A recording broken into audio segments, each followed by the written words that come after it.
Cambodia Lion Ball Cambodia ជំរាបសួរបងប្អូនគ្រួសារ Lion Ball ទាំងអស់នៅថ្ងៃនេះខ្ញុំនឹងរៀបរាប់អំពីតើហេតុអីបានជាខ្ញុំចាប់ផ្ដើមធ្វើ Lion Ball ឡើងវិញកំណើតរបស់ខ្ញុំគឺជាអ្នកមិនចោទចាញ់នៅក្នុងឆាកជីវិតទោះបីជាខ្ញុំចាប់កំណើតក្នុងតូចអ្នកក្រក្តីតែខ្ញុំនៅតែចិញ្ចឹមចិត្តចង់រស់នៅស្រួលចង់មានអីមាននឹងទៅថ្ងៃក្រោយដូចកូនគេអ្នកមានហឹកហែកនោះដែរតែរឿងអភ័ព្វតែខ្ញុំបានបញ្ចប់កំណើតក្នុងគ្រួសារអ្នកក្រពេលដែលខ្ញុំតាំងក្តីមកខ្ញុំក្រតែសម្បត្តិតែគំនិតរបស់ខ្ញុំតែក្រពួលតែសោះពាក្យបុរាណខ្មែរបាននិយាយថា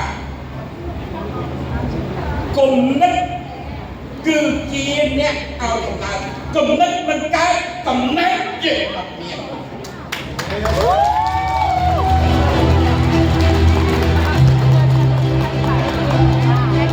នៅពេលខ្ញុំស្វែងរកវិធីបែបនេះខ្ញុំប្រើពេលវេលាដល់ទៅ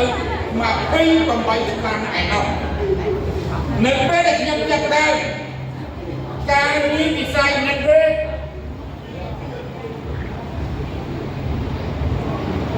ខ្ញុំជាអ្នកជោគជ័យនៅក្នុងការបរាជ័យដល់ទៅ2ក្រុមហ៊ុនតែខ្ញុំបាន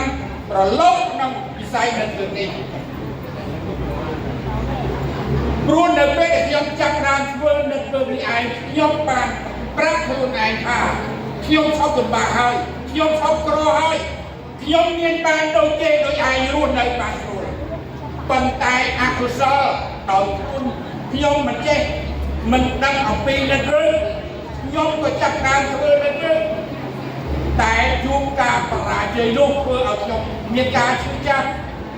ខ្ញុំក៏ចាប់ផ្ដើមរៀនអំពីនេះរយៈពេលជិត4ឆ្នាំដើររៀនអំពីការធ្វើនៅត្រឹមតែមិនធ្វើត្រឹមត្រូវនៅពេលដែលខ្ញុំដឹងអត្ថប្រយោជន៍ពីការធ្វើនៅធ្វើហើយខ្ញុំក៏បានចាប់ដើមធ្វើនៅធ្វើដល់ត្រឹមត្រូវនឹងធ្វើកន្លងក៏ប៉ុន្តែបរាជ័យម្ដងទៀតការបរាជ័យរបស់ខ្ញុំទាំងពីរលើកនោះខ្ញុំសាល់លុយជិត2លានដុល្លារបងប្អូន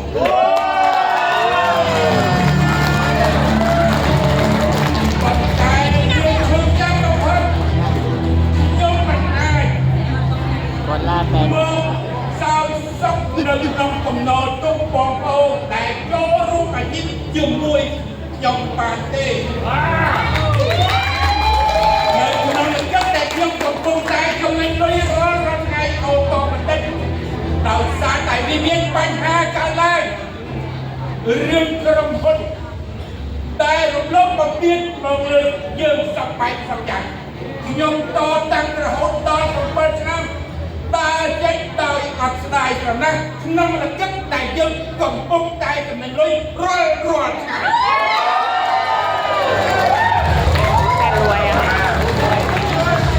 នៅពេលដែលខ្ញុំចាក់ចេញនោះវិទេខ្ញុំបានចិញ្ចឹមចិត្តនៅក្នុងនៅក្នុងខួរក្បាលរបស់ខ្ញុំជាប់ជានិច្ចខ្ញុំថាឲ្យតែមាននិតពឹងត្រឹមត្រូវណាមួយខ្ញុំនឹងចាប់ផ្ដើមឡើងវិញតែក្នុងពេលដែលសម្រាប់ជិត5ឆ្នាំនេះខ្ញុំដើរតែបង្រៀនគេទេនៅរឿងណាឲ្យលើខ្ញុំទៅបង្រៀនតែគេឲ្យសម្ភារៈមកខ្ញុំឲ្យតំណែងមកខ្ញុំឲ្យទួនាទីមកខ្ញុំឲ្យលុយកាក់មកខ្ញុំអត់ទទួល